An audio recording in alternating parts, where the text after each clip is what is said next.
Starting.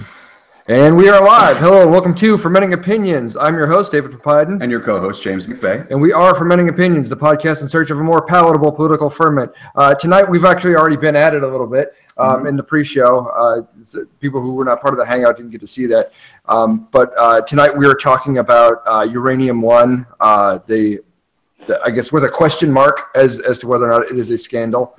And we're also going to be hitting on the Mueller investigation and the indictments that have come out, including the confession on part of Papadopoulos.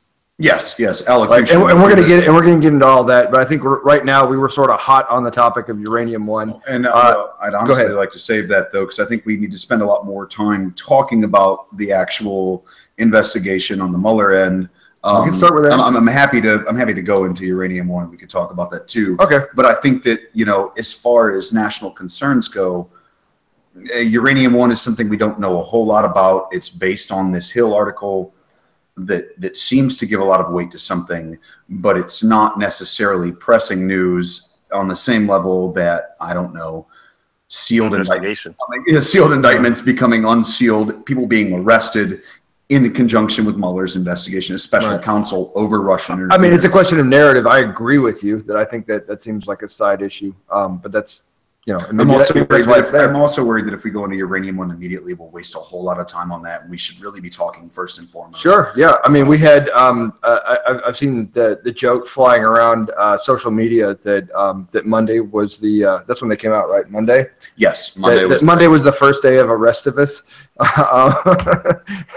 and these are indictments. These were orders for these guys to turn themselves in, and that being Paul Manafort and. Who's this guy again? Rick Gates. Gates. He was an assistant for Mr. Manafort in Manafort's business dealings.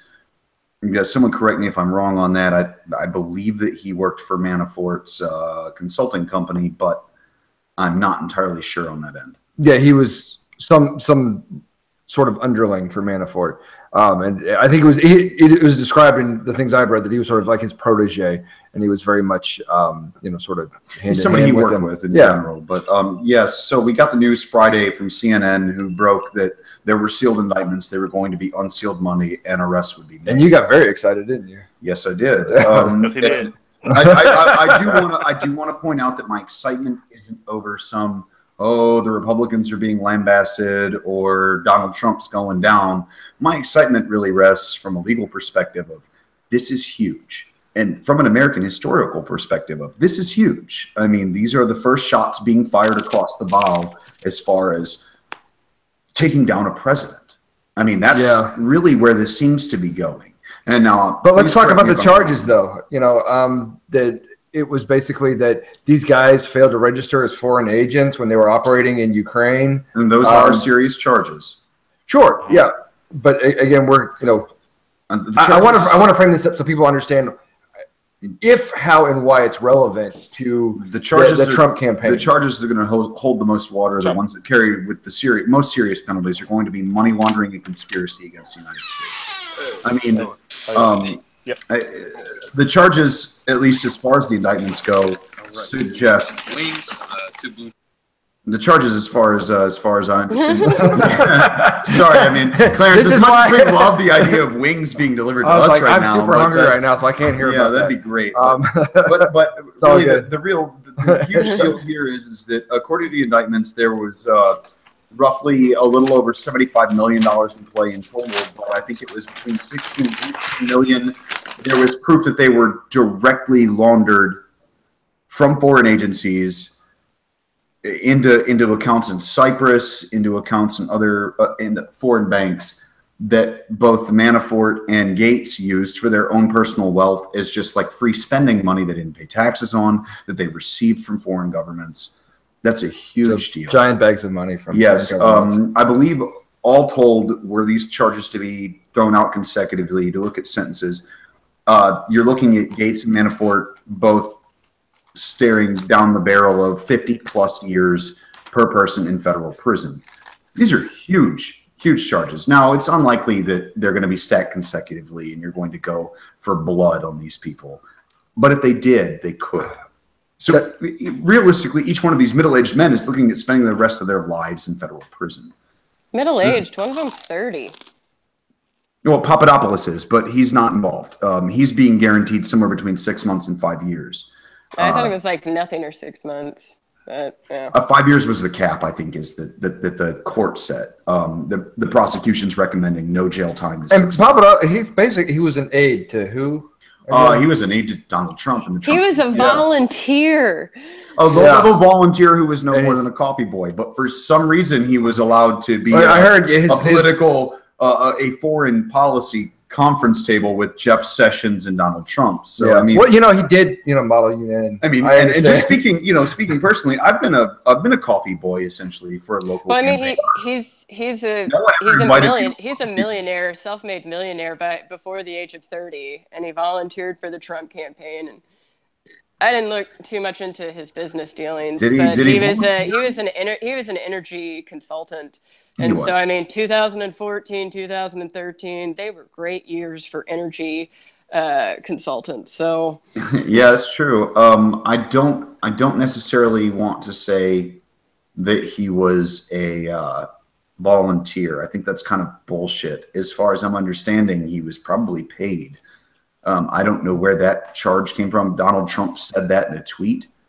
But my understanding is he said that he was paid or that he wasn't. He said he was not. He said he's a low-level volunteer. I don't believe he was a volunteer at all, as far as my understanding goes. He was hired as a foreign policy advisor, along with 5 other people who they were all considered. And Carter Page was one of them. They were all paid by the campaign, is my understanding. Should we talk about Carter Page? I don't want to go off on a tangent, but Manafort himself was campaign manager and theoretically rejected payment. Theoretically, he also rejected payment from Ukraine, but somehow is charged with laundering $16 billion into his own personal wealth. So, I mean, I'll leave that to you to decide if he was paid or not. Gotcha. Hello, Evan. Can you hear us? No. Can you hear me? Yes, we can hear you. Hey, what up, fam? I hope that you have headphones in. Headphones are going to help us a lot with a headphone. I'm trying to figure that out. If I can't figure it out, I'll just dip out. But I'm looking for my jack, and I think it's fucked up. Oh, excellent. It's still coming through my speakers, but we're glad to have you with us. Hopefully, it's okay when this comes out. And if you can hear me in an echo on your speakers, that's probably not a fantastic sign. Not a good sign. Hey, I'm going to dip out and try this again. I'll be back. I'll try to be back. Okay, cool deal. Sure. Haley, you look like you wanted to say something because I think you've probably done some research on this, and I'd like to hear what you have to say. On what? On whether or not Papadopoulos was paid or what his role in the campaign was. I haven't done research in that. I mean, I just know he's an energy consultant. Ahead of time, yes. My understanding was his resume was overblown, according to people who were close to the Trump campaign, who said that he either was unpaid intern for the Hudson Institute, which was like his main padding of his resume. The Hudson Institute said that between, I believe, 2011 and 2013, he did paid work for them as a private contractor, as an independent contractor, and that he has had no contact with the Hudson Institute since 2014, even though he claimed in his resume that up until 2016 he worked for them. I've heard, and my reading again involved someone who was a campaign manager for Ben Carson, saying that that's how he fell onto this radar in the first place. Is Ben Carson, after the Paris attacks, was looking very weak on national security and needed foreign policy advisors, and that's where his name came into the entire race. They threw his name on a list of a bunch of people saying, "Hey, we got foreign policy advisors, homie. Here they are." You know, and one of them was Papadopoulos. And Trump afterwards was looking for foreign policy advisors, couldn't find any because anybody who was anybody worked for Jeb Bush or Marco Rubio. And Trump was struggling to find people who actually carried some clout. And what it came down to was Papadopoulos ended up on the list. What doesn't make sense to me in that case is, how did George Papadopoulos end up sitting at a table with 12 people, including Jeff Sessions and Donald Trump, for foreign policy advisor meetings? If he's a nobody, or he's a coffee boy. He's as good at. Well, I mean, he also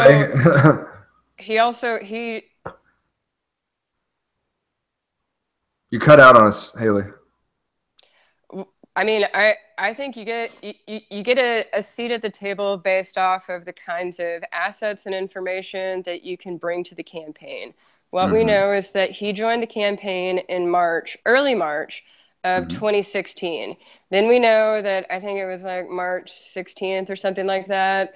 He has been in contact with someone known as the Russian professor. And by March 27th, he's sitting at a table with people because he has the ability to make arrangements with Russia that have supposed dirt and good opposition research on Clinton. And so, how does he get a seat at the table? He has something to offer. He has a connection to Russia, which he brought up. He joined the campaign in March of 2017.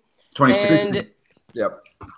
And within that same month, according to his sentencing documents, we find out, he's trying at least to make arrangements. And then in April, someone supposedly is going over to Russia.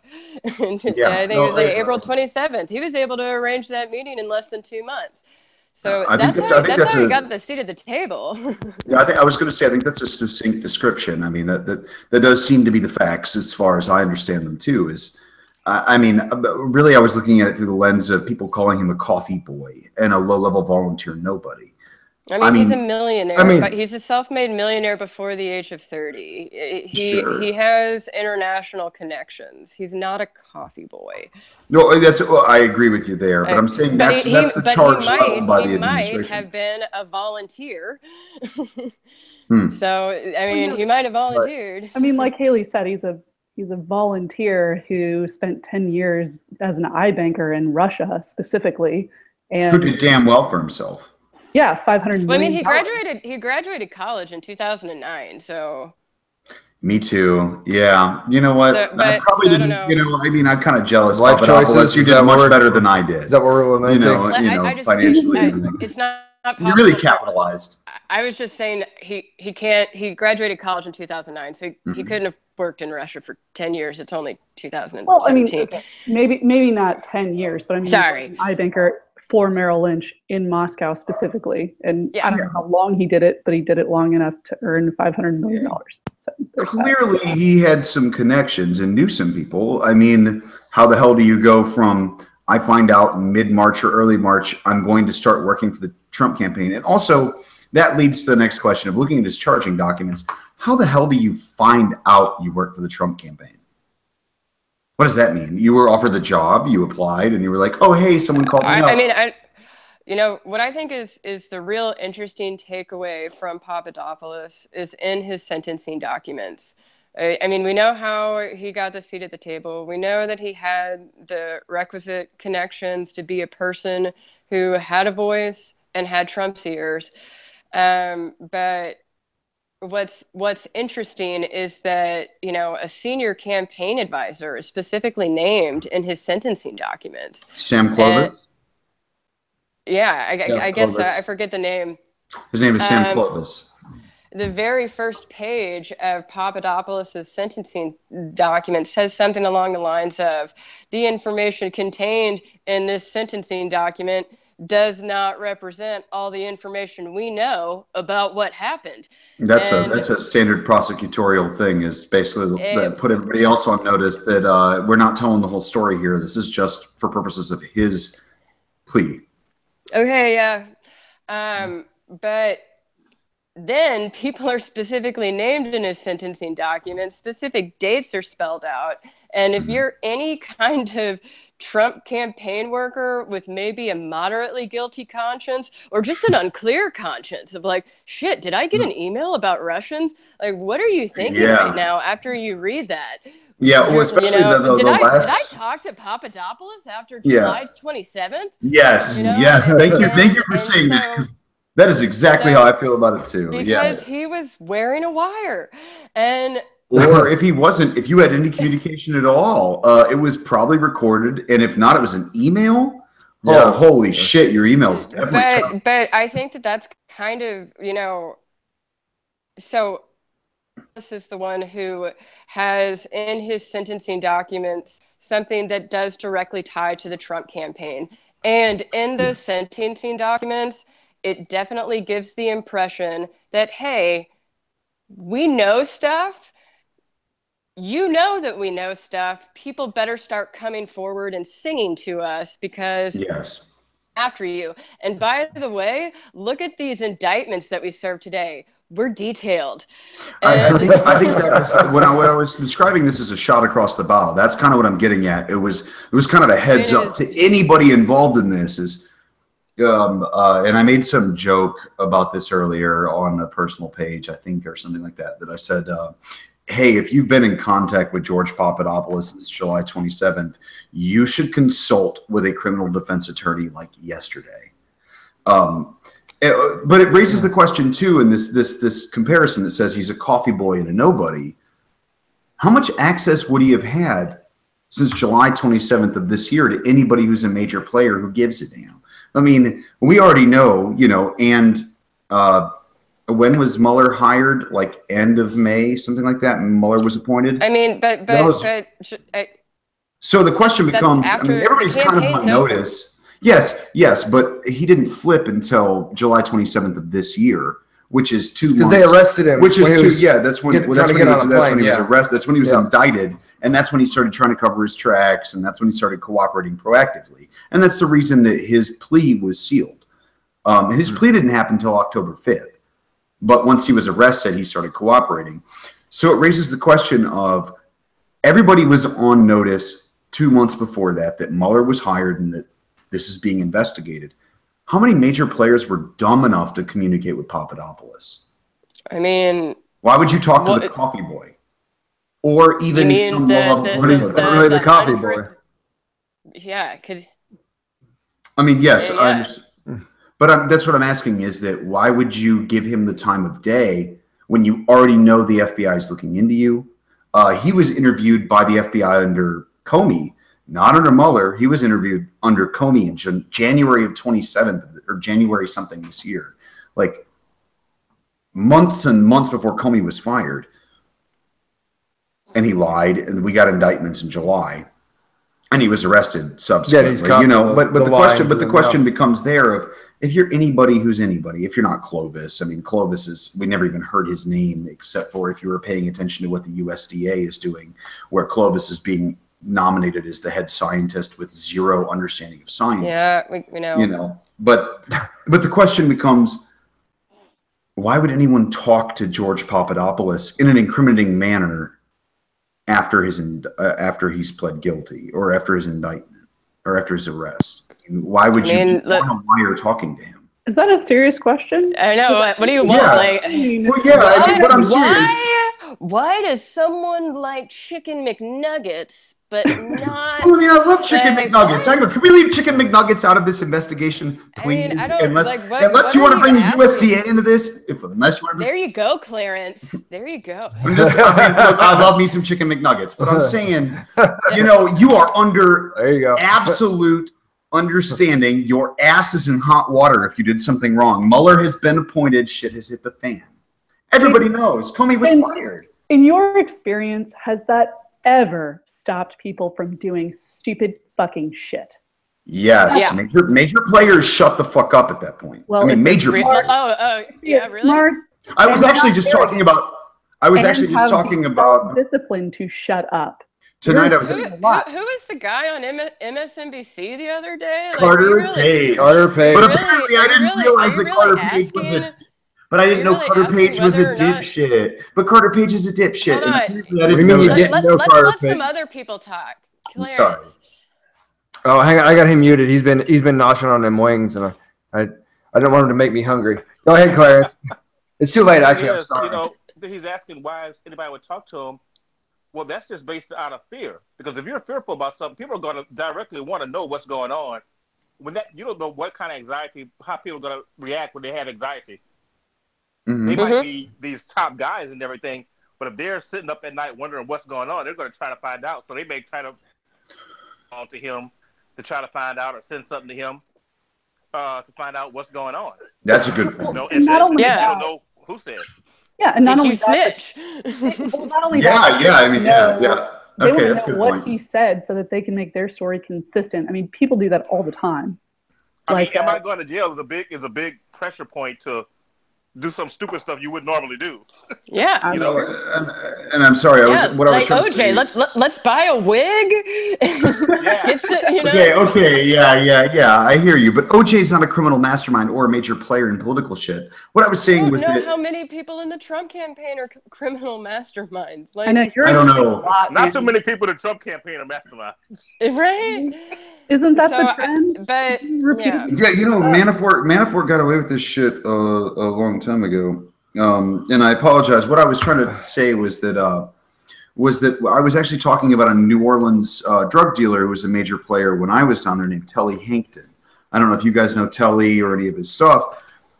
Telly was smart enough to be a major cocaine and crack trafficker and not talk to anyone. It took a major effort to compile a bunch of information from different people to even get some inkling of an idea that he was talking to. Are we comparing smart criminals to stupid criminals right now? Well, I mean, what is the point of this? Well, what I'm saying is that I would assume that Telly Hankton had a high school graduate degree and was not as educated as anyone involved in any of this, and who are all major players who've been doing corrupt, shady shit for a while. He was educated in his field, though. Yeah, well, exactly. But that's what I'm saying. That's kind of my point. Is that if you run in these crack commandments, come on. Thank you. Well, sure, and that's what I'm saying. Is if you run in these circles like Manafort did, he did this for years and got away with it until he got caught. For some reason, I have a feeling that all of these multimillionaires haven't heard the phrase "snitches get stitches" or 10 crack commandments really that many times. That's probably just an indictment on them in general of maybe you should listen to some games. But if you've been dumb folks, and I apologize. Let me bow out and let you guys have it. That was the only thing I wanted to ask about was a question of, really you're going to be this far involved in criminality and not know the basic situation of don't fucking talk to people on the phone.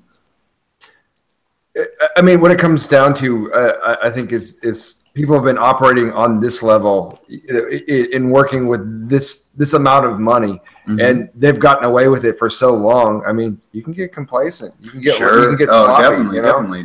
But that really was the question too that I was asking is Papadopoulos is apparently so low level. Why are people discussing, high player shit with high players with Papadopoulos? Why would we assume that anybody's getting this point out? I mean, I just don't understand what the point of this is. Okay. Sorry. So I'm Paul Manafort, or hell, let's even go further. I'm Jared Kushner. James, cut to the chase here. Like, the answer is that Papadopoulos is not the fucking coffee boy. Like, that's just not true. Okay. Right? Like, that's the only logical explanation for why he's sitting at the same table as Sessions and Trump, and he is listed by name as someone that he talks to about foreign policy.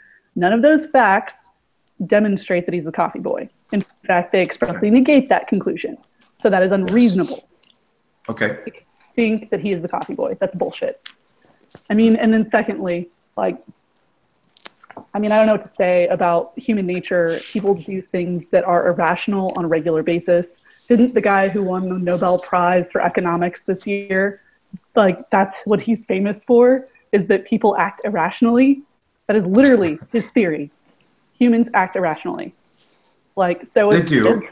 And also, I have seen zero evidence that anybody in the Trump campaign is intelligent, not arrogant, and possesses enough self-control. Right? They don't possess the self-control that it takes to not fuck up. It's just true. You're right there, Melissa. I like how Melissa just chimed in with that. Yeah. It's still 5-0 Houston, but what inning? Making me nervous. 2 runners on. Okay. We're in the bottom of the 5th. Okay, that's whenever we started fucking up yesterday. Yeah. Please update us on score updates, but I mean, yeah. just made the top of his list. Well, I'm sorry, I'm over here geeking out. Our podcast guest on Monday. It was a funny thing you're talking about people acting irrationally. And I feel bad when I we had a Dr. Gleb Trubisky. James, let David I thought it was Sapersky. But yeah, we had Dr. Gleb, and I hope I'm saying his last name right, Sapersky, and his doctorate is in behavioral economics, and he talks about essentially just how irrationally people make decisions, and how how you vote and the choices you make in life are fueled not by necessarily what's the smart thing to do, but by essentially whatever level of tribalism you're on. As we're all watching the Astros game, it all comes down to tribalism. And his thing about the Pro Truth Pledge, which is his organization, and this is me shamelessly plugging the podcast, is that he's created sort of an intellectual workaround for people acting tribalistically. But yeah, people act irrationally. Hey, yes, David, yes. Have you heard of the book Thinking Fast and Slow? No, I don't know that one. Do a little research. It's directly on point of what you would talk to this guy about. Just FYI. Really? No, that's cool. Yeah, we had a great conversation Monday. We did. I actually love to have him back again. Yeah. We do you know who the author of that book was? Because I'd love to reach out to him too. It was probably Gleb. What? Thinking Fast and Slow? Yes. Yeah. The dude won a Nobel Prize for it. He's really famous. It's a famous book. Yeah, I don't recall the author name off the top of my head. I thought I had a copy on my coffee table, but I guess I don't. Anyway. Essentially, I know we're going tangential a little bit, but the idea behind getting people to stop acting irrationally is that. And I didn't want to interrupt the flow of where you guys were going either, because I mean, I kind of said my piece on what I think is going on here, but what we were talking about is, Donald Trump claims this guy's coffee boy. Essentially, well, I think it was one of his aides or someone who said that. But Donald Trump says low-level volunteer. The question becomes, why would anyone talk to this man? Post his arrest, July 2017, almost August 2017. Clarence, we're gonna have to mute you again, homie. Like I can't fucking. Yeah, we'll bring you back in a minute, man. We'll bring you back in a minute. But anyway, okay, you're good. No, the question there I was wondering is. And I want to pose it to y'all to let you talk about it for a while. You've already posed it. We talked about it. He wasn't a coffee boy. People are irrational. Especially in the Trump campaign. That's That's essentially what it is. Question again? I mean, but have you Why read? Would anyone talk to him? Have you read the actual charging documents? Because it seems like everyone kind of just dismissed him after that. I mean, Sessions dismissed him. Everybody else said, don't. Clovis said, if you can do it, it's feasible, please do. But what it came down to is it never happened. Everyone dismissed him. Why would anybody talk to him after they find out there's an investigation going on? No idea. That's my thought, too. There we go. Yep. Okay. So I don't think he's bringing this. I think we need to move on from this point. I think we've beaten it to a pulp. So where do we want to move on to? Well, the question becomes then, I guess, where is this investigation going? Right. And where do you guys see it? And one of the things that I saw when the indictments came out on Manafort and his boy, I can't remember. Rick Gates. Rick Gates. I keep forgetting his name. Rick Gates. Then it was that's not even about the Russian. That it's a nothing burger essentially. That's what how it's been painted by some. But why? I don't think it is particularly. Do we want to get into that? I would love to. I'd like to let everybody else weigh in on that. I'd like to let y'all. Go ahead, Clarence has something to say. I was actually reading earlier today where the Republicans actually were worried about impeachment now.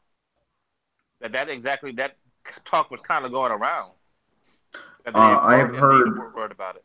I heard that the Democrats want to, or there is, and I forget his name. There was a Democrat who wanted to introduce articles of impeachment again. I don't know much about that, but of course they want to. I mean, yeah, but a lot of Democrats, they've already done it. Pelosi is strongly cautioning against it, saying don't do it, leave it alone. Well, and I think that one of the things that I mentioned with the Papadopoulos sentencing documents, which totally hint that Mueller knows more and you better start singing. with the Papadopoulos, that has direct ties to the Trump campaign.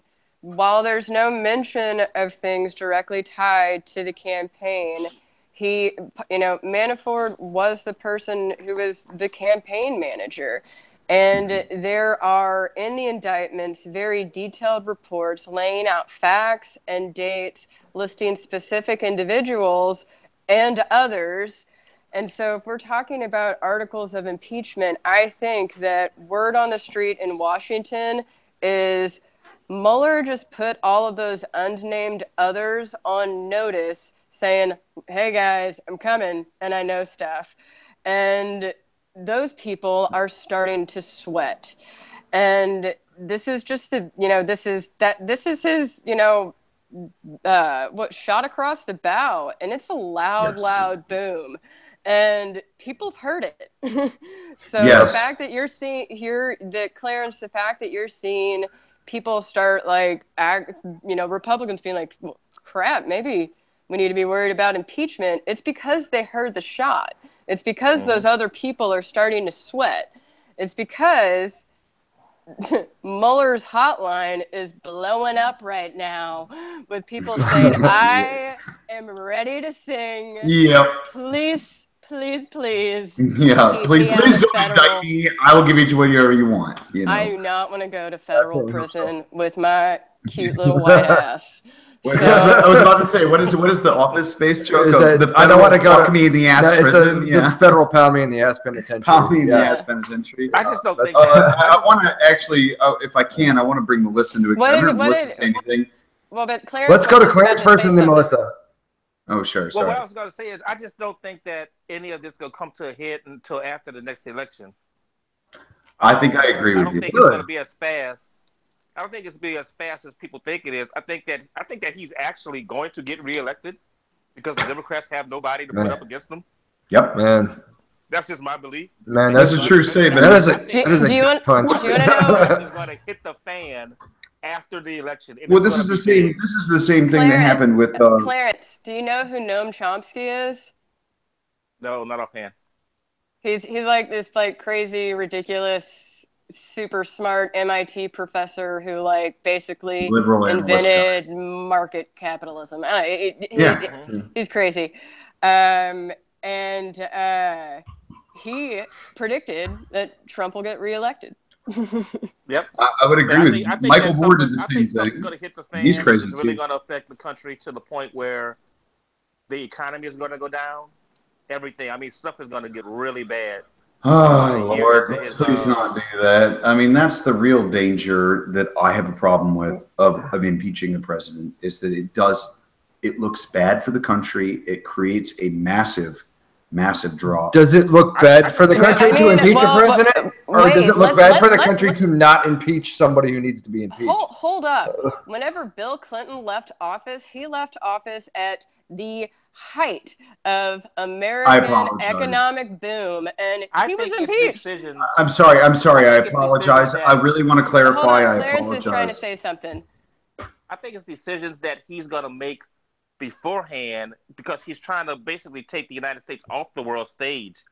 And he's kind of making it more, this populist government he have, where America is going to be shunned by a lot of countries, and it's going to cause the value of the dollar to go down. And then on top of that, all this stuff that's going on now is going to come out. And that's what's really going to put the country in the bind.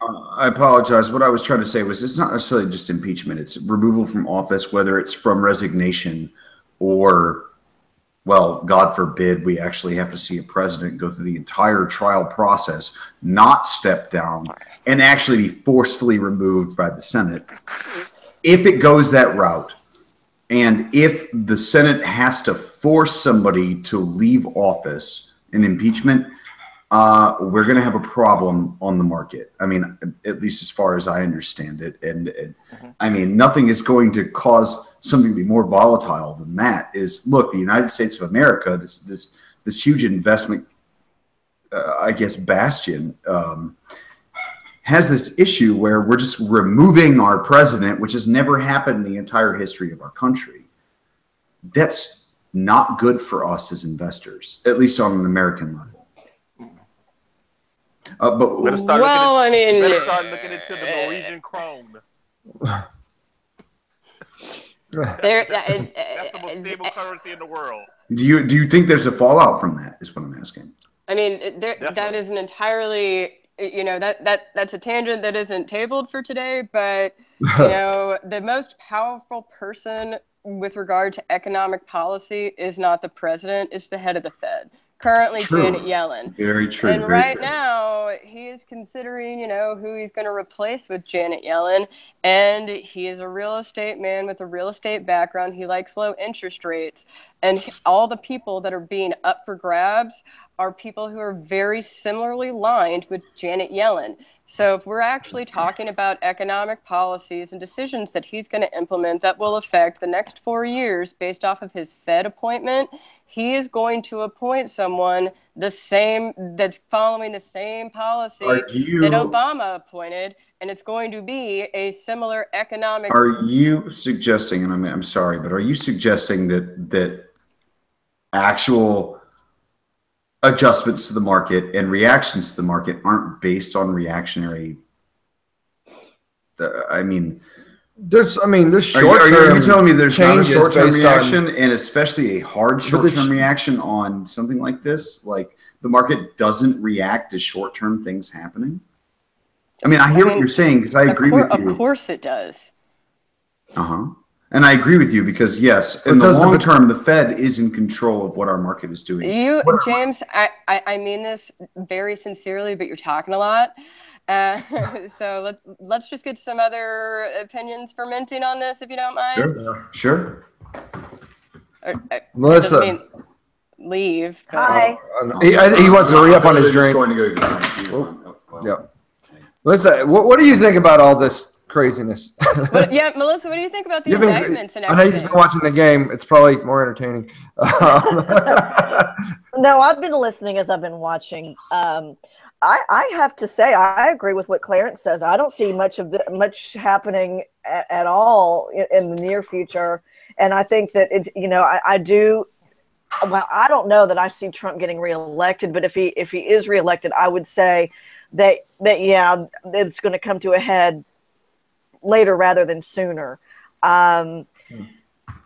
Just based on the fact that nobody in government moves swiftly about anything. Spoken like a true libertarian. Guilty. But I'll have to be honest and frank. I don't know that I really have a whole lot that I can contribute to the discussion. I'm not an attorney. I don't really know the legal ins and outs of exactly what's going on. That doesn't matter. To be honest, it's a little confusing when you don't know, as much as you guys know. And I'm learning from this discussion tonight, some things that I wouldn't have known just from, reading articles online or on print. But like I said, I just don't see. I don't see this being. It may be a shot across the bow on the Trump presidency, and is he going to go down with the ship, or is he going to fight it? But I don't know. I just think things move so slowly in government that I'm not getting worked up one way or the other about it personally. But yeah, and I agree with that. I don't anticipate. The dominoes haven't started falling, but the dominoes have started to be set up.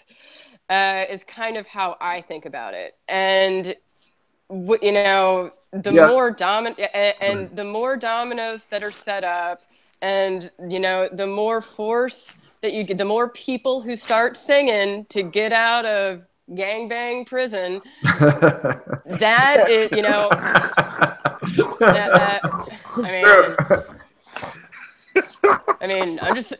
prison sounds terrible. I would totally be calling the Mueller hotline, even if I just You sound like Tom from the Boondocks. Oh my God, right?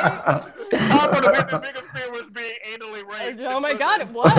It scarred him for life because what did he watch as a child? What movie? What did he watch as a child that scarred him? Oz. He watched Oz. Yeah, oh my gosh. I remember that show. He's talking about the Boondocks. Yeah. Oh my God. Oh, I love that show so much. God, anyway, all I heard was the Boondocks, and I have to agree that's one of my favorite things. Yeah, but starting from the comics. This is already the indictments have come out. The dominoes are being set up. Dominoes are not toppling yet, but they've been set up. I mean, you could argue that Papadopoulos might be the first mini domino going down. I mean, are we? I mean, you know, so I agree with y'all that no, like. Trump is still going to be our president in 2018. Yes. Yeah. I mean, and that's kind of what I was saying with the whole, it took 6 years to take Nixon down. He got re-election and everything else. What do you guys think of the possibility that Trump might just pardon everybody who's guilty of everything? What a stupid fucking move. Tell me why. Well, I personally, I've talked to Siobhan about this. I don't know if she went away for a second, but I don't know too much about this area of law, but I'm curious as to whether pardoning, swaths of people from collusion offenses gives rise to obstruction of justice claims against the president himself. I don't. But it wouldn't. You know why? And it doesn't really matter as far as him getting reelected. Because I read an article today that said most of his supporters think that he should stay in office even if they did something wrong. Oh, yeah. Yes. I posted that on the page. 80% yes. say even if he colluded, with Russia. It was proven, yeah. No, yeah, Haley posted that, and Haley, take us through that a little bit. What I think, go ahead. Oh, no. No. Go ahead.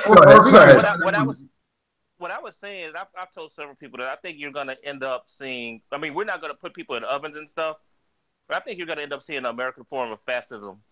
Just the way that the country is going, and it's so politicized. It is so party affiliated.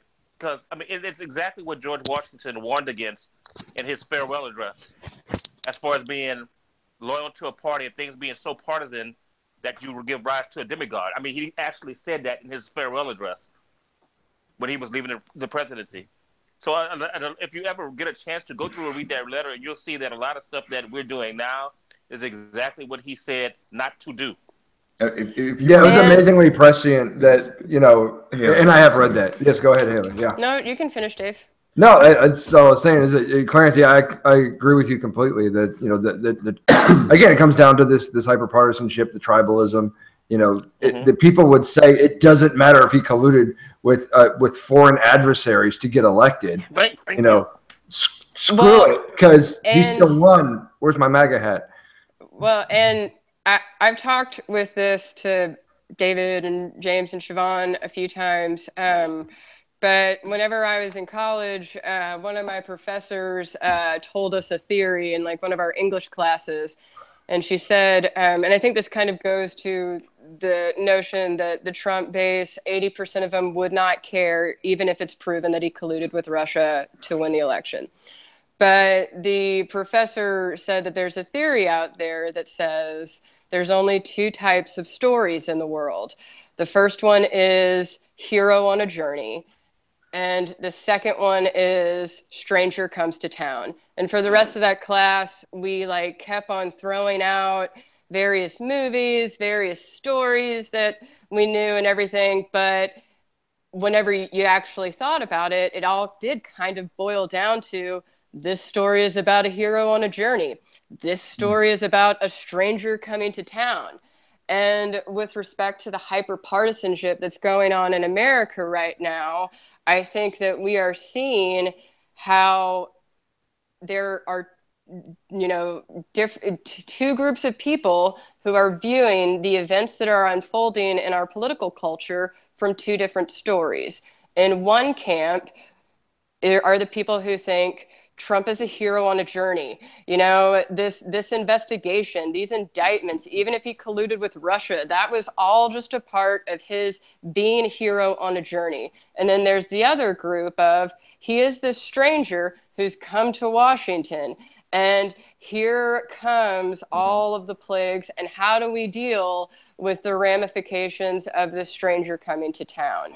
And I've just been thinking about that for a few days now, and it's just been kind of resonating with me. And I think that in understanding how we as individuals and, you know, thus as a society kind of take in information, digest it, and then react to it. You know, if we view it through, well, how is someone who is viewing this information through the lens of hero goes on a journey or stranger comes to town, how are they taking that in? You know, how bad is this if he's your hero on a journey, or and vice versa? I don't know if that's just my thoughts on that. Yeah, I think that's a good point. And honestly, what you're saying, it does tie. And again, I'm shamelessly plugging the podcast, but it does tie back into you know, what we talked about with regards to Dr. Gleb and the pro-truth pledge. And that seems like a stretch initially, but just give me a second here. That you're talking about, you know, the filter you're looking at these events through. You know, is it the narrative stranger comes to town, or is it the narrative hero goes on a journey? What he's suggesting, and what we can all make better decisions on, is if our tribalism is essentially centered around the truth rather than, you know, these other two types of stories. It's the workaround that's going to make us care about objective facts and be able to look at it with a sober eye, essentially, rather than through either of these two narratives. Because that's the problem, is that there are these two narratives, and neither of them are really serving us very well, because this is where we've ended up by following them. Well, and I've had a weird thought on that. I agree that that's the ideal solution and everything, but I've, you know, the like past day or two, I've just kind of thought, well, you know, how, if you're a person who is in the stranger comes to town narrative camp, how do you tell someone who is in the hero on a journey camp a factual story that, you know, I mean, heroes can be flawed. Heroes, I don't know, like, is there a way that you can kind of, once you have that kind of understanding of how to hit your audience, how, instead of trying to totally ignore it, and I mean, of course, make facts matter again, etc., but I'm wondering how you can sort of capitalize on that knowledge and maybe try to, you know, use, you know, that kind of lens and understanding. Melissa, what's going on in the game? Bases loaded. Bases are loaded. 2 intentional walks. Houston's got someone up. It looks like he's got 10 home runs on the year. Who is on offense? Houston. Oh, Houston is on offense. Yes, indeed. Houston's batting. Okay, someone. What inning is it? Top of the 6th. Lost my train of So thought. someone interrupt me if something happens in the game, because I understand the importance. God dog it. Oh, man, wait, who's batting? Who's up at bat? Who? Well, I mean, Dodgers up now. Oh, that's sorry. No, That's fine. well, the Dodgers are on offense. No. Houston is batting. It's the middle of the 6th. Okay, so Dodgers are coming up. It's over for the now the inning is over. So, yeah, Houston lost their opportunity. They had all kinds of stuff going. We're at the middle of the 6th. We're about to come. The Dodgers are about to go up to bat about bottom of the 6th. So I'm back. Yeah. Oh wait, what's the score? 5-0. 5-0. Houston. Yep. Then, God, that really did distract from everything we were talking about, which I thought Haley had a fantastic point. I'm sorry. It's no, man. I think I made it. I'm not sure. You did, but I wanted to address it quite a bit. I mean, there's a lot to talk about there. I think you're going to have a hard time until we actually come back to a rational discussion of what it means in American politics to actually, I don't know, split the baby, I guess, is the best way to put it. But to actually discuss the difference between the two, yes, you're going to see political tribes, and identity politics are going to split on hero on a journey versus stranger comes to town. But I mean, I don't know how you relate to the other side in that sense. I mean, because look, if I'm watching, you know, Good, Bad, and the Ugly, I'm rooting for Clint Eastwood. You know, I'm rooting for the stranger who came to town. I'm just saying that yes, of course, we should try to be rational and facts should matter and blah blah blah. Yeah, of course. Well, I'm glad you put blah blah blah to the idea of the entire point of what we do. Anyway, the point that I'm trying to say is, rather than suddenly waiting for a group that has such a different ideology from you to engage in a rational conversation on a dirty fact you have on this stranger that came to town, why? I mean, I don't know how you do it, but why not try to figure out how to spin facts into that narrative? Okay. I mean, maybe not spin it, but fit it. Well, it comes down to your identity and your values, right? I mean, I think that's the idea behind it. Is like I said, it's a sort of a new type of tribalism. You could say, oh well, I'm not going to believe the mainstream media, or I'm not going to believe the fake news from the right, or you can, and you're still residing within your own camp, right? But if you belong to a new camp where you are valued and you're being judged based on how factual you are. And that's the idea, and this is a hard thing that a lot of people are not going to. Western analogy we were talking about, because this is a Western analogy. In the Western analogy, there is an entire village or city of people who are stuck in between this firefight that are just trying not to have their children killed. While the good guy and the bad guy, whoever they may be, duke it out and put rounds down across the village, down Main Street and whatnot. There are people who just don't want to die in the crossfire. Right. That's who we're actually trying to connect with. And those are the people we actually care about. We don't give a shit about the hero on the journey or the guy, the stranger who came to town. Actually, people who live in the village, we care about what's going to happen in the village after this thing's over with. But I don't think you have to worry about having a rational conversation with them. I mean, I don't think you have to worry. Because it's these two narratives, these two stories. That's what needs to be unpacked. That's what needs to be broken down. This is me rooting for the ugly. Yeah, exactly. In this scenario, I'm rooting for the ugly because. But what happens to the village after this fight's over? I don't know, but we'll be factual about it. That's the goal. The people in the middle, you're going to be able to communicate with. Yeah, the ones not. They're not the ones who are looking through whatever facts through the lens of a different narrative. I'm just saying that for the people that you can't communicate with because they are viewing the same facts through a very different narrative, maybe try to figure out how you can convey your ideas, your thoughts, these facts through that same lens of hero on a journey or stranger comes to town. Because that's how you'll get them to listen to you. The villagers will listen to you already. Okay, so let's assume that goes down to persuasion, sure, but it still feeds into those two different narratives. Yeah, and that's where I'm at. Is I'm trying to use your analogy of So in this analogy, I would assume that we were talking about this. Trump is the hero on a journey, and Mueller is the stranger coming to town. That's too right? I mean, no. That's at least that's a different story. Both are about anything really, and it comes down to where you're coming from. You're going to look at it one way or the other. It's Trump. It's Mueller. They're interchangeable. It's either Trump is a hero on a journey. Mueller is an obstacle. It's a quest. It's a battle that Trump has to overcome on this great journey. Or vice versa. Or vice versa. Yeah. Or Mueller's the hero on So it's not. You don't. So it's two different narratives. You don't say Trump on a journey and Mueller's yeah. I mean that's. Okay. Let me. I apologize. Let me come at it from the aspect of.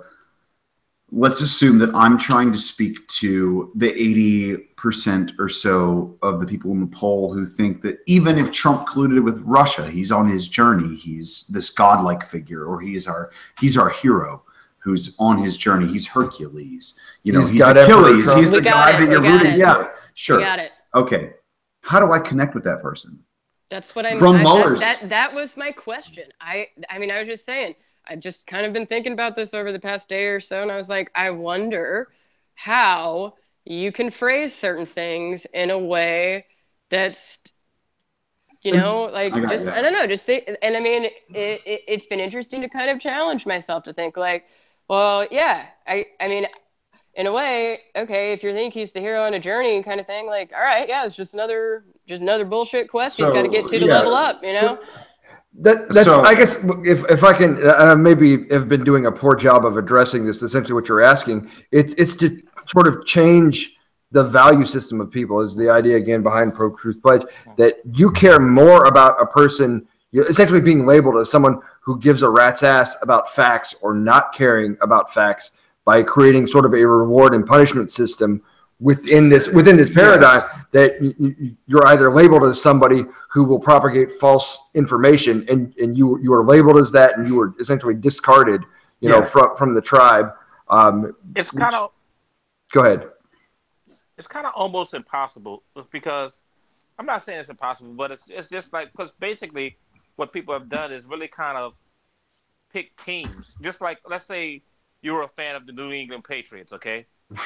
Now, so if they went and they cheated and on Spygate they got caught and they got punished, well, you're still a fan. Yeah. You know, you're still gonna root for them, and that's kind of how people are acting because you can come with all kind of stuff against Trump. They're still gonna be a fan of him because that's just their team. That's just the team that they pick. Yeah. Sure. Yeah. And you can come out with whatever you want to against them. They're gonna make up some kind of excuse where it was okay. No, and that's kind of what I was asking. And I think that's why I'm saying it's going to really take stuff hitting the fan to make those people, you know, it's going to be, you know what's going to happen? It's going to be something the equivalent like, okay, New England's my team, but Aaron Hernandez killed somebody. Straight up. That didn't work out, man. It's Aaron Hernandez. Yeah, I know. Aaron Hernandez killed your family. That's what it's going to take. Essentially, that's a great analogy as it should be rationally, but that didn't matter a shit's worth of lick for any New England fan. They still love the Patriots, even though a fucking murderer was on their team. Yes, exactly. But the thing is, it would take that kind of drastic thing to even make them consider your argument. They're not considering it. But that's the question I'm posing. Rather than trying to figure out what is going to be this fan shit hitting, Dominoes coming in and hitting down, people going to gangbang prison facts that you need to finally just go, he's not a hero on a journey. We already know that 80% of these people who voted for Trump are already sitting here saying, doesn't matter if he cheated with Russia and you can prove it, we don't give a fuck. Please let me finish. I'm saying that even if you start getting to these shit hitting the fan facts to where maybe, he killed my family, I guess. Maybe he's not the greatest guy in the world. Is there a way that you can try to communicate whatever in a way through their lens? Because heroes can be flawed. Strangers are a friend you've never met. Or strangers are a friend you just haven't met yet. There's a way. You know, I think it's possible. I can't think of an example, and that's the best way that I'm able to explain things. I've just been kind of thinking on that. Is it possible to sort of figure out a way to frame whatever point in a way that is through the hero on a journey lens that conveys your point that this hero is flawed? Right. Or this stranger's just a friend you haven't met yet. I think it comes down. I think really it comes down to social pressure, essentially, and with regards to this narrative of it being one or the other. Do you want to be called out constantly? Do you want to be dismissed as someone who just ignores facts? And the problem, I'm trying to articulate this. I'm not doing a good job at all. We're having the same problem of we're not articulating anything. We're all saying the same shit over and over. There's something that's occurred to me really before I talked to Gleb and this whole thing that there's no logical argument that you can forward to somebody that will make them care about logic if they don't already. No amount of you cannot convert an atheist with scripture. Okay. Yes. It's effective. And quoting, I think it's Locke. I can't remember off the top of my head. No, it's Thomas Paine. Yes. You know, you cannot convert an atheist with scripture. That it's useless because they don't value the thing that's being referenced as. Yeah, we see it as a flawed source, you know. Like, and it comes really, I think, to shaming people for being factually wrong and rewarding people for being factually right is the only thing that's going to change the narrative. But it doesn't. And that's what I've been trying to get out probably for the last 30 minutes. Yes, but that doesn't work clearly. That's what we were talking about, is that, as Haley said, everyone views this in their own narrative. Shit. Boom. Damn it. Sorry. It's okay. It's okay. I think we've... I believe we've done beat that horse to death, for the love of God. I wanted. Yes, Melissa. Yes. I would just like to throw a spanner in the works and just suggest that the tribalism exists deeply on both sides. Is it not possible that there is never going to be a time or a day when we're ever going to be able to get through to, you know, the other side? I think that we've become so entrenched as a country that even when someone like Donald Trump has 80% of his followers saying that they would still support him even if he colluded with Russia to win the election, I mean, you've got people, and I think it goes deeper than just people don't want to be shown or proved wrong. It goes deeper than, hey, this is my guy, I've been backing him, I'm going to back him to the end because that's just the way I roll. Sometimes, you know, it's just a matter of, well, I dislike the other side so badly, I don't have any other option, so I'm just gonna, you know, ride this out and, you know, see, you know what I mean? I don't see this ever getting resolved where we're going to be able to use facts, reason, and logic to bring the two sides together into this, you know, middle ground. I don't see it. And I think that's an excellent point. And maybe that was kind of that was kind of where my idea is going. There's just such this hyper partisanship, and people obviously have just these entirely different views of what's going on in our political atmosphere. And it's just maybe some of this division can, you know, be assuaged by us making the effort of looking through the other lens, trying to talk to someone in a way that is through how they're viewing the events, not dismiss it.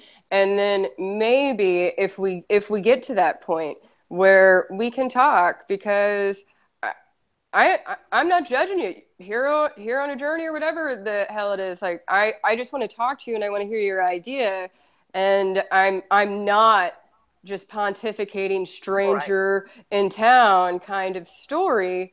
You know, if I actually make the effort to communicate with you and understand your point of view and put my opinion through your lens, then maybe we can get to the point where we can become reasonable. Yeah. We've got to start that discussion without considering. I'm sorry. We've got to start that kind of discussion without automatically assuming that every conservative is an ignorant backwaters inbred hillbilly, and that every liberal is a soft-hearted tree-hugging hippie. So that's and I don't see us ever getting beyond those derogatory stereotypes that we've created for each other. And that's the problem. Is it's very easy to avoid the middle ground when you've got so much of the stereotypical, well, you know, you voted for George Bush twice, and so, well, you're just or you didn't vote for Obama, so you must be a racist inbred hillbilly, you know, and or, you know, so it's or this, you know, I just think that there's never going to be a time when people are going to drop those ridiculous labels that have been created for each other. But I think you hit the nail. Oh, sorry. Well, I'll say because like I consider myself a moderate. But I deal with a lot of my clients are conservatives, and we talk about it. We basically sit down and we listen. I mean, I guess I'm just the type of people I'm around, and we sit down and listen. And I know that they'll agree with a lot of stuff that I'll say, but we sit down and we listen to it. And I don't think they're crazy or they're nuts.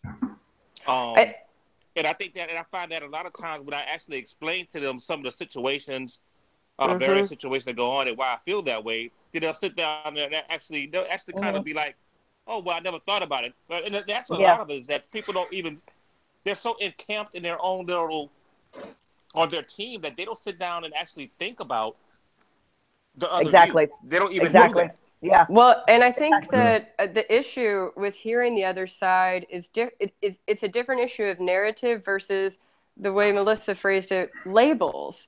I mean, if you already label something, you don't even know how they're viewing whatever. You're not even, if you label something as a liberal, hippie, dippy, whatever, you're not going to bother to listen to whatever narrative, whatever side of the story.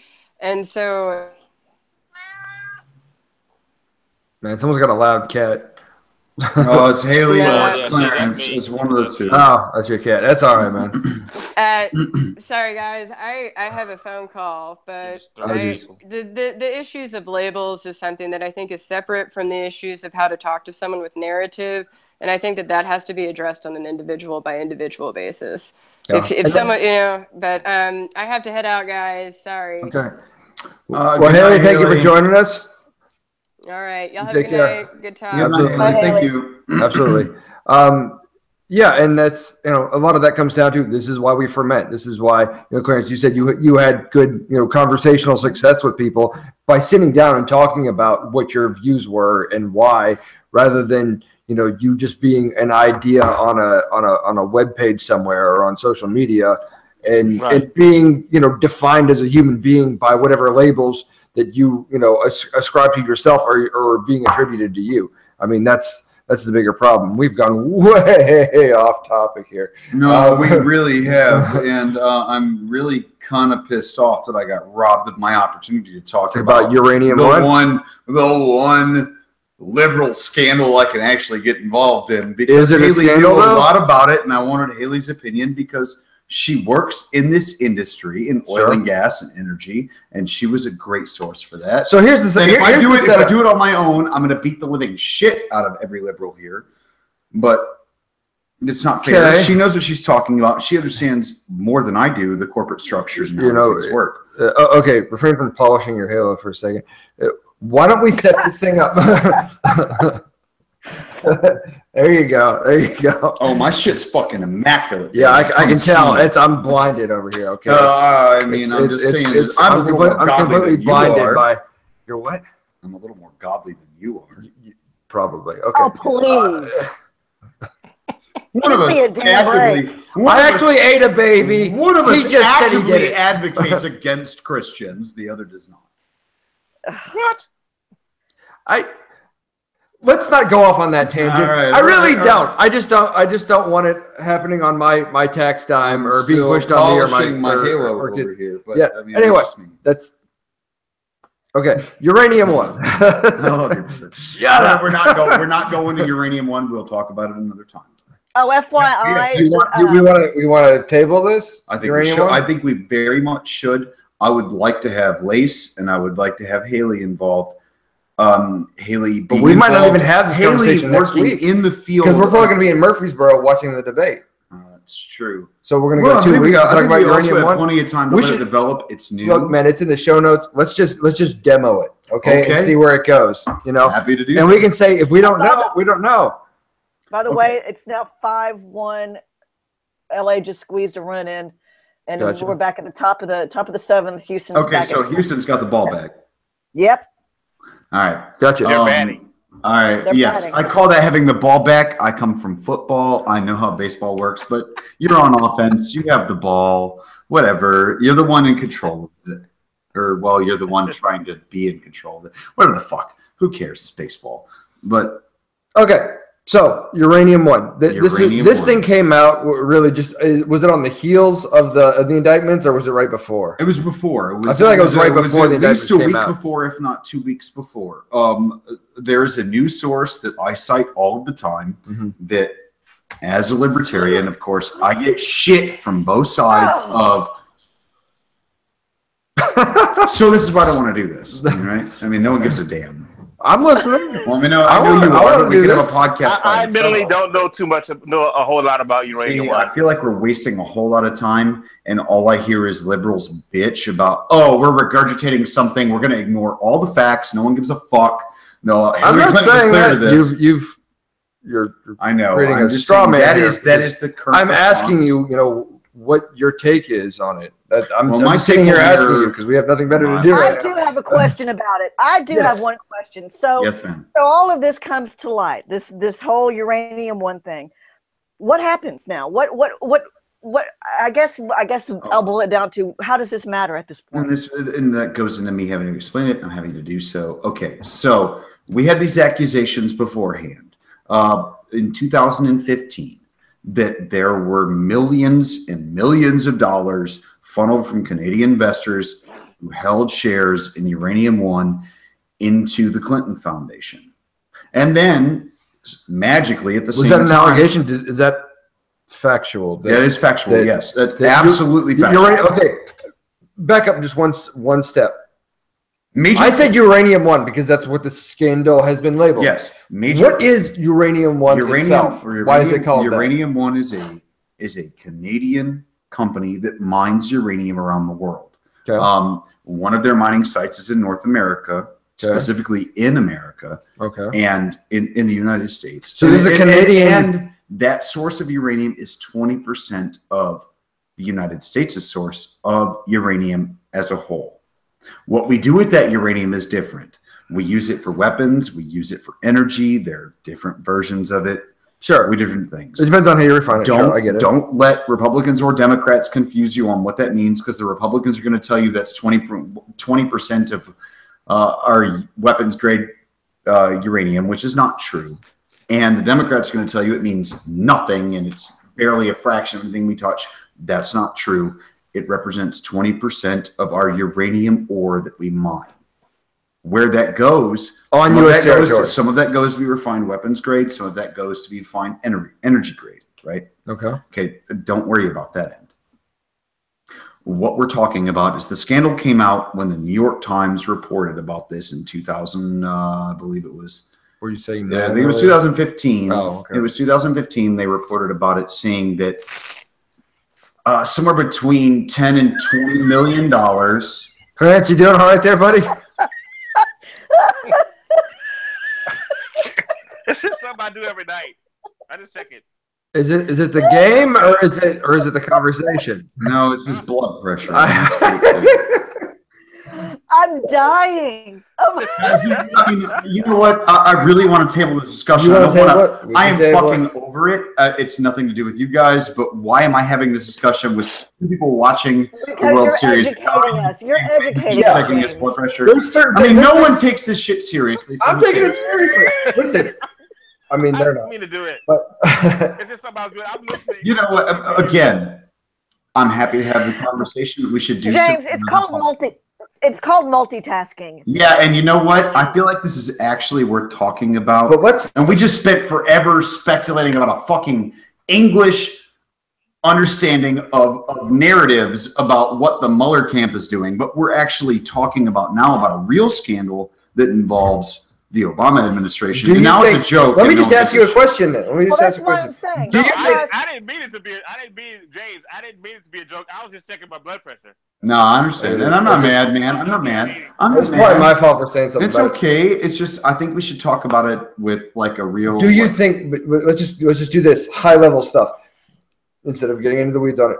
Do you think this is bad enough that Mueller is going to get pulled down? No, I think this is bad enough that Mueller is going to be forced to investigate it. And I think what's going to happen is that if Mueller's investigation gets far enough, he'll get calls from within his own investigation to step down based on that one thing. Not to leave. I think he'll be fine with Trump and everything else. But what you're going to end up with is a separate investigation into Uranium One, and Mueller's wrongdoing, the FBI's wrongdoing, is a separate investigation. Will it undermine the Trump administration and the Trump administration investigation? Yeah, probably. I mean, in all fairness, I think everything Mueller is doing is going to come crashing down if he doesn't hurry the fuck up, because his own administration looks really really bad. Do you think that motivated the timeline for these indictments? No, I honestly, I think the Hill, which again, I'll live and die on the Hill, and that's a funny, yeah, I get it. But I really like the Hill. The Hill is one of my favorite sources for politics on the planet. It's a media organization run by current enforced Clarence, go ahead. Sorry. Yep. Do you think that what you're saying is, from what I'm getting, you're saying is that the Uranium One crisis is going to make Mueller look so bad that people are not going to take the Russian crisis that he's investigating seriously? Yes, I do say that. And not only that, but I think that he's going to have to split the investigations if it comes under his auspices.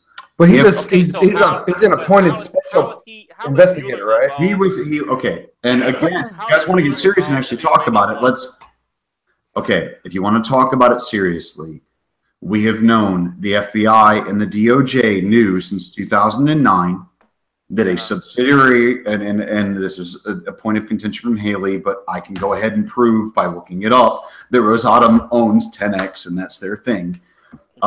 So a subsidiary of Rosatom was run. And Rosatom is the company. Rosatom is the state organization, Russian agency that controls all of Russia's. Yep. They run all of Russia's nuclear interests. Okay.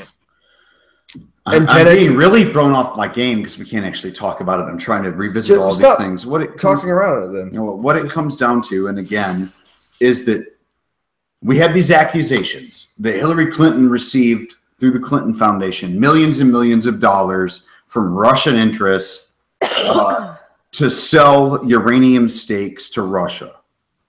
That is conflated. Yeah. It's super conflated. That's nowhere near factual.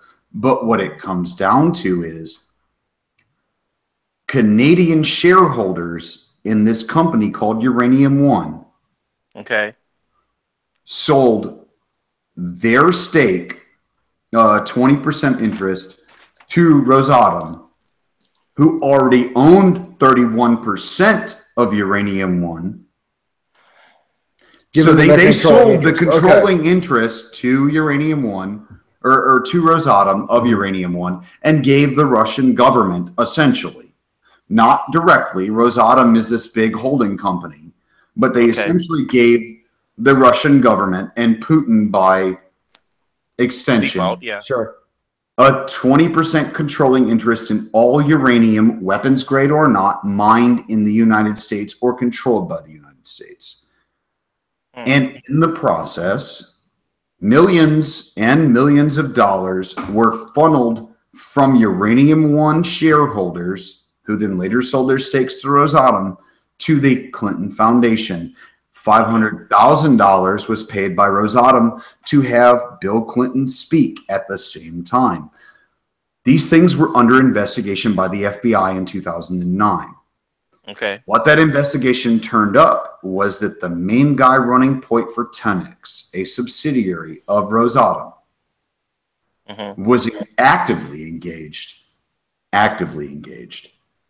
in bribery and extortion of American and Canadian interests from a Russian perspective for this deal. And the FBI knew about it. That was by, his name was Vadim Milkian. I have to look his name up. He eventually was indicted in 2014 or 2015. But what we did was the DOJ slow walked the investigation and didn't inform their own sources, did not inform anyone else of the 9 agencies involved in actually approving this deal. We didn't inform anybody. We just kept it a secret. Because I take that back. So I won't say because Hillary was involved, but it seems that way. That is one speculation. That is a speculation, but it's one allegation involved. Is that Hillary Clinton and the Clinton Foundation were involved massively in the investigation. They were cleared of not knowing anything, but they still received millions of dollars as part of this deal. Okay. So that's where the accusations come. Where does Mueller fit into that? Mueller was in charge of the FBI until 2013. This happened in 2009. So Mueller ran the DO. Mueller was the head of the FBI during this entire thing, which leads to the question of why doesn't Mueller know? Did Mueller know? And why did the FBI not warn all of these agencies giving a 20% share of our uranium to Russian interests actively involved in bribery and extortion of Americans and American companies? Why were they not warned? And why didn't Mueller have something to do with that? I guess my initial whole thing is really a question. The whole thing is really trying to discredit Mueller during the Trump-Russia investigation. I wouldn't go that far because I don't want to. Look, and here's the issue: is I don't want to ascribe motive to anyone. And that's the point. In the Hill article that everyone's trying to discredit from the left is saying, oh, this is a bunch of nonsense. We already knew about this. No, we did not know. No, we did not know that we had absolute proof of Russian extortion and bribery. But not by Rosatom. Yes, by Rosatom. No, but by a subsidiary of Rosatom. Yes, by Tenex. Which is not Rosatom. That's what sorry, not Hillary. That's what Haley. That's what Haley was. Oh, she'll love that. Oh, I miss you. But that's what Haley was trying to say, which she was absolutely wrong about. And I proved. No, she said looking at Rosatom's website, 10X is wholly owned. Let's not declare victory in an absentia. Okay. Again, Rosatom.ru. Look it up. Search 10X. 10X is a subsidiary of Rosatom. According to Rosatom's website, they are 100% wholly owned by Rosatom. Okay. That's what Rosatom's website says. Now, Rosatom says they own 10X. Yes. 10X is a subsidiary. So, like in the same way, so because I don't understand everything about business, like Ryder is a subsidiary of GM. Yes. Does that mean GM owns Ryder? Or do they contract their work out? I'd have to see what percentage they own. 10X is 100% owned. So that's a local thing, according to Rosatom's website. They are a 100% subsidiary of Rosatom. According to Rosatom.ru, which is the Russian website for Rosatom. 10X still operates as it's still a separate business. It's just owned and controlled by Rosatom. Yeah, that works as a comparison in the same way that, the Manafort group is wholly unrelated to anyone else they've ever done business with. Okay. All right. But Rosatom does own 10X. Yes. And Clinton Foundation got a bunch of money, but Clinton didn't vote. $11 million. Okay, so my question is this. Let's say that Clinton was guilty. What does that that's I'm sorry. I apologize. That's what I want to talk about through and through is I'm not pointing fingers at anybody, and neither was the Hill article. I can't tell you if the Clintons knew or they didn't know. According to the investigation the FBI conducted, they were cleared. There was no knowledge. Right. But that raises the question of why did the FBI then, under the Obama administration, not report this information to the agencies that needed to know? Okay, so let's say they bring Mueller in for questioning. What would be the purpose of that? Just to find out why he didn't report it or something, or what? That requires me to speculate a lot, and I will speculate because the Hill article leaves the door open to speculate. Okay. So what if Mueller do something about if they all of this and then swept it under the rug to hide it? The assumption would be that Obama or Holder, who were both in charge of the DOJ, would have asked him to do so to preserve Hillary Clinton's claim to the throne later. Or it would have been, since it was 2009, 2010, to protect the Obama administration from the next election cycle where they're going to get lambasted, where everyone's attacking Hillary already as Secretary of State. It would have been an idea of, we don't need this shit, Right. Let's just hide it. Who cares? We'll prosecute them later. No one needs to know about this. But the end result of that, if they did so, and that's a big if, a lot of speculation, and that's my point. If they did so, it would have been an attempt to preserve Obama's chance at being reelected in 2012. It would have been to preserve Hillary Clinton's chance of being elected in 2016. Afterwards, no one is stupid. Everybody in the Obama administration knows that Hillary is the next president. That's the idea. Right.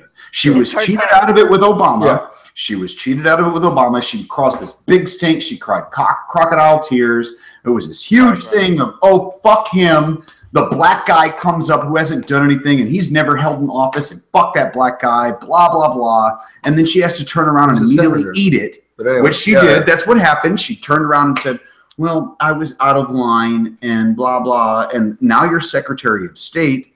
We're setting you up to be the next president. Sure. That was what happened. And no one's going to deny that. That was the system. Right? Yeah. Okay. I feel like we're getting into a lot of sort of extraneous things about this. All of that's known on the Democratic end. The question then becomes what it comes down to is what happens to the investigation. Yes. Because Mueller was at the helm when this thing came out about FBI, and did Mueller know? Because according to the Hill article, everyone's ignoring this because they think it's some hit job on Mueller, which is what the Republicans are trying to spin it to be. But if you did yourself a favor and just applied comprehensive reading to this, actually the person implicated is Andrew McCabe. He was the person who actually headed this investigation, and his co-directors on an assistant level. Is it possible that this didn't come to Mueller? Yes, it is entirely. And the Hill points that out and says it explicitly. But everyone wants to ignore that because they want to go ahead and immediately beat the war drum. Don't say everyone, because we're here to not be everyone. Well, right? I know. A lot of people. But this is a leftist versus rightist thing, and they both do it. The rightists immediately say Mueller knew, and the leftists say there's no proof Mueller knew. And meanwhile, the Hill article is sitting here saying, actually, we have no idea who knew what.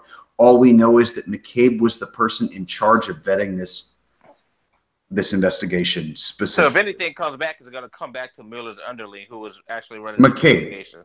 McCabe, who is now active director of the FBI after Comey was fired. Well, it sounds like someone should talk to him. And who's going to talk to him? But here's the issue: is that the person who's going to talk to him, or the people who are going to talk to him, are the House and Senate Judiciary Committees. This is their job. Why we have the committees. Someone has to police the police. This is their job. Right. And the left interpretation immediately is, this is a hit job. It shouldn't be taken seriously. Y'all are all out of line. Meanwhile, I'm over here saying, no, this is a problem. There's the kernel. Yeah, there's the kernel of the question. Problem, but it looks like to me that from Trump's point of view, it's like he just wants attention somewhere else. Oh, hell yeah. So he's still throwing Clinton and Obama's name out there. Of course. And basically, and he's trying to put Mueller into it, but it still won't come back to Mueller anyway.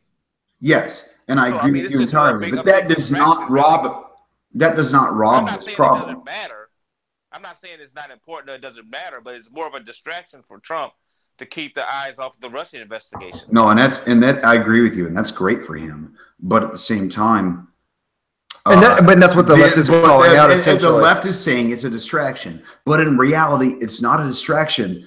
I'm not saying that it doesn't matter. It matters if that was going on, but I don't see how that's going to. We have to investigate it. That's the point. Right. I don't see how that's going to help Trump in trying to take Mueller away from the Russian investigation. Because that's the narrative. If Mueller is implicated in this, and it involves... Yeah, but it doesn't come back. It doesn't really come back to him. It comes back to who was under him.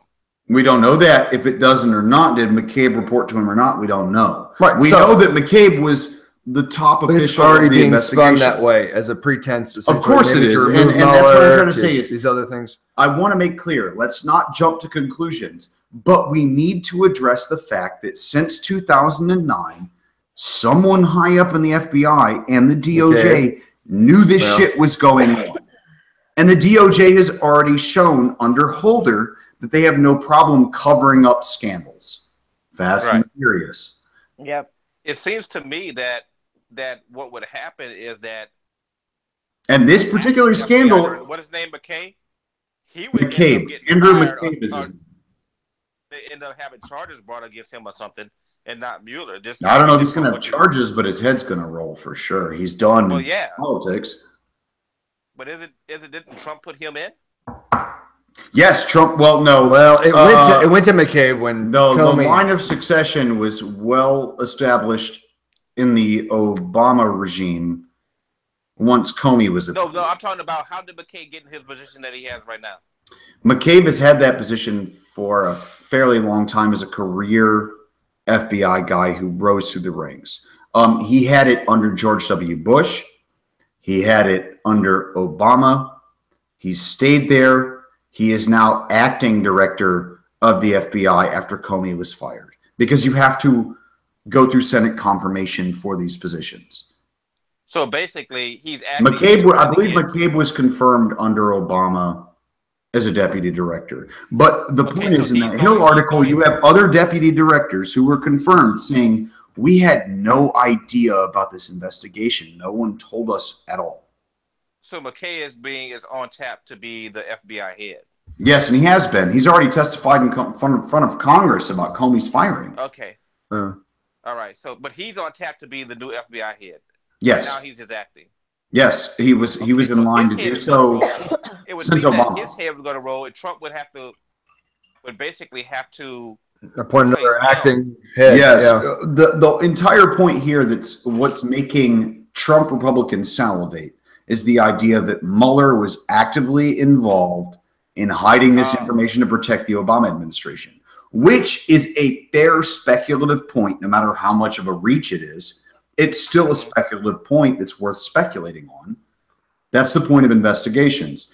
If you can speculate that Donald Trump knew what George Papadopoulos was doing in some emails, even before we knew they were in a meeting together, which we just found out recently. Sure. We've been speculating this shit for a year. If we can do that, then yes, it is fair game for the Republicans to assume that Mueller knew what was going on in his own agency, right? Right. Okay. Sure. I see what you mean. So I'm saying that this should be investigated. Now it is the job of the Senate and the House Judiciary Committees to investigate this. And there are obvious grounds for investigating. Why did the FBI and the DOJ not report this information even within their own agencies? Why do they not report within their own agencies? And why do they not warn the 9 agencies who were tasked with the oversight of this deal that the Russians are bribing and extorting people actively? And we have absolute proof of it happening since 2 years before we even asked for this to It just seems happen. it seems like it's a legitimate investigation, but it's just that it's being used as a distraction from what's going on.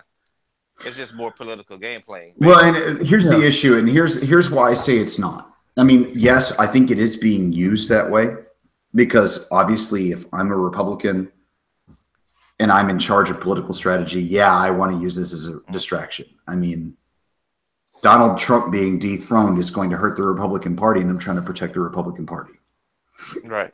Right. So, yes, I will say that this information came from a years-long investigation by The Hill, which is a very nonpartisan source.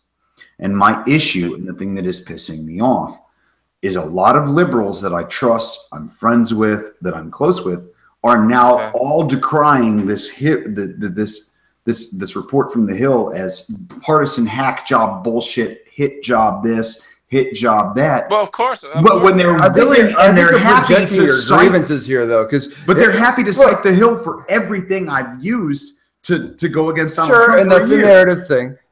I think the problem is there's a kernel of this McCabe guy needs to be questioned. We need to find out what is actually true. Did Mueller know? All these things needs to happen. But what you're responding to is the response to the response. Essentially, the conservatives are going, and the Trump Republicans are going, aha, we can get rid of Mueller now, and they're wrong. Dirty Hillary, blah, blah, lock her up, all this stuff. They're speculating too much. And then the people on the left are saying, look, you're using this as a distraction. No, the people on the left are saying this is absolute bullshit. We dealt with it in 2015, and you've uncovered nothing new, and this is a lie, and The Hill is lying, and none of this is true. And that is that wrong. I've not heard. You look it up in the New York Times, look it up in the Atlantic, look it up in Vox, and look it up in Slate. They've all put articles out saying the Hill report is bullshit, and they say here's why, and they completely ignore Well, of course, everything reported in the Hill report. Well, they're going to say that because all those articles are left leaning. So they're yes, and that's what I'm saying is they all lose credibility when they do it. They all shoot themselves in the foot, and now I don't take any of these people seriously. There are facts alleged in the Hill report that no one has disputed, and they gloss over it and they pretend it never happened, just like Breitbart does, just like Alex Jones does. Well, yeah. I think that's kind of a false equivalency. No, it is not a false equivalency. They do the same maybe Alex Jones. thing. No, they do the same thing. I mean, they do the same thing. They're doing the exact same thing, and it's disgusting. And what are we devolving into?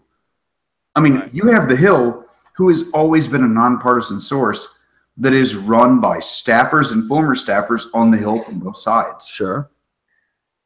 I'm not discrediting them as a source.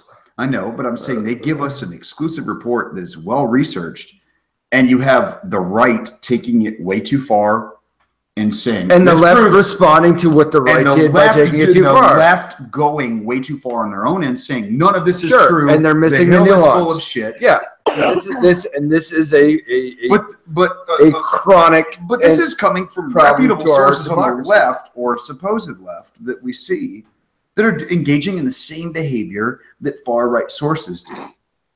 Trying to protect, the Mueller investigation. So they're both bad. Okay. Yeah, no, this is terrible. Yeah, I get you. Yeah, no, and I'm trying to... But I think you're beating a horse that's not in my house. I feel like what I want to say is you're sitting there wailing on the floor anyway. I feel like I'm Cassandra in ancient Greek times.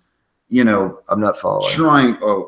Cassandra is the sister of Helen of Troy, who was forced to marry Agamemnon after Troy fell, who was telling Agamemnon, Greece is fucked, everything is falling apart, and she's being treated like she's crazy, and then it all comes to fruition anyway.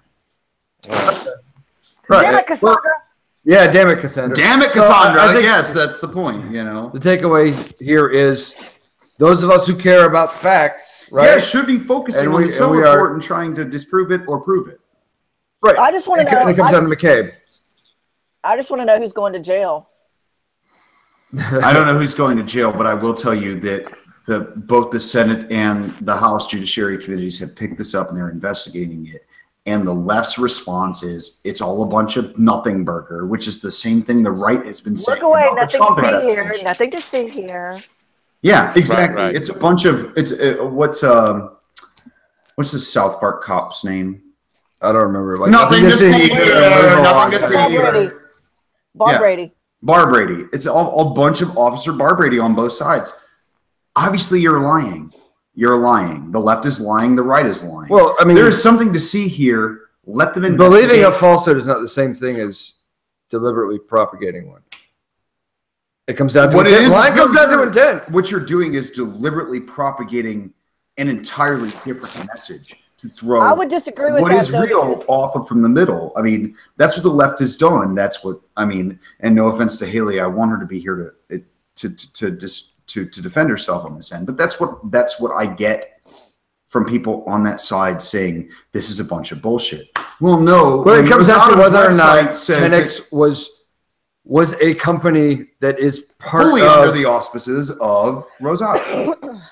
and that's what it comes down to. So, you know, and that's what I'm saying is that you're getting a lot of misinformation from both sides trying to duck heat. Let me ask you something, James. Is there any they already investigated this in 2015. Did they find a bunch of new stuff? Yes, and that's what the Hill report did. Is no one knew in 2015. All we knew was that Hillary Clinton's foundation, or Bill Clinton, or the Clinton Foundation in general, received somewhere around $11 or $12 million in payments from Canadian shareholders of Uranium One looking to sell those shares to Rosatom. And Bill Clinton was paid $500,000 by some Rosatom subsidiary or whatever, or some Russian source, to speak on some bullshit engagement. His foundation or him? Him. Specifically. And this was all a big charge that the New York Times investigated and brought up in 2015. Obama administration, President Obama himself, all of his spokespeople and the Clintons all came out and said, no, There was no evidence of any Russian wrongdoing in Uranium One. Everything's cool. Don't worry about it. We don't know anything. But now, about 2 weeks ago, we got information, new information. The FBI has known through informants that since 2009, major players for Rosatom through 10X, whatever the 10X relationship is, because we've heard disputes on this. Rosatom's website says 10X is their subsidiary. I've heard other people saying that that's not the case. Whatever. Through that allegation, the major player there was a guy who ended up being indicted in 2015. But we've known since 2009 was actively engaged in bribery and extortion of American and Canadian sources to make this deal go through. So it just needs to be investigated. And yes, and that's all the right has been saying. The reasonable right, mind you, the actual people who are running the judiciary committees on both sides. Right. That's what they've been saying. And that's all I'm saying too. Is I don't want to say Hillary Clinton's involved. I don't want to say Obama's involved. I don't want to say Mueller's involved. You're just saying, look at. I don't know. I have no idea. I know the optics look bad, but I want an investigation. Period. Right. I mean, that's understandable. You know, and that's what the Hill report came out with. But the left response so far from major left sources, including including Slate, Vox. Well, they're going to do that. They're going to all that. They're going to. They all talked about this is a big nothing burger, which is the same thing Breitbart and Alex Jones did about the Trump investigation. Right. You shouldn't believe these people. They're full of shit. Right. You know, we should let the chips fall where they may and investigate it. And to sit here and defend it and say, no, this doesn't deserve an investigation. We knew all of this in 2015 is a lie. We had no idea the FBI actually had sources on the inside giving them direct information this corruption was happening from Russia since 2009. Okay. But that's what I'm hot about. Yep, sorry. I've been hot about it. I've been bitching for a long time. You know, we'll keep an eye on that. And I certainly don't have a problem, you know, acknowledging if there's an issue as a leftist, liberal, whatever. Ooh, yeah, I know. Woogity boogity. Anyway, I'm a socialist. Yes. And this is also check out, guys. So. Yeah, I think we're closing out here too. I think it's interesting. I think it needs to be followed up on, and I think we need to ignore the narrative and the spin from both sides. Yes. Clarence, thank you so much for coming out. Melissa, thank you for there. Yes, thank you. Siobhan I'm waving to Clarence. I don't know where Siobhan's at, but Siobhan was here for a little bit. I think she probably had connection issues. I'm at what looks like the Kremlin behind her. I have questions about that. Is she a spy? Yeah. That's entirely a joke. That is a huge joke. Her background picture is some European structure. That's not the Kremlin. Sorry. I know. It was a joke. I'm sorry, but anyway, Jesus, you know, it's a complete joke. But we've been all around the world on this one tonight. But I think it's probably a good time to call it. I am your host, David Papadopoulos. I'm your co-host, James McVeigh. And we are Fermenting Opinions, and we'll catch you next time. Good night, everybody.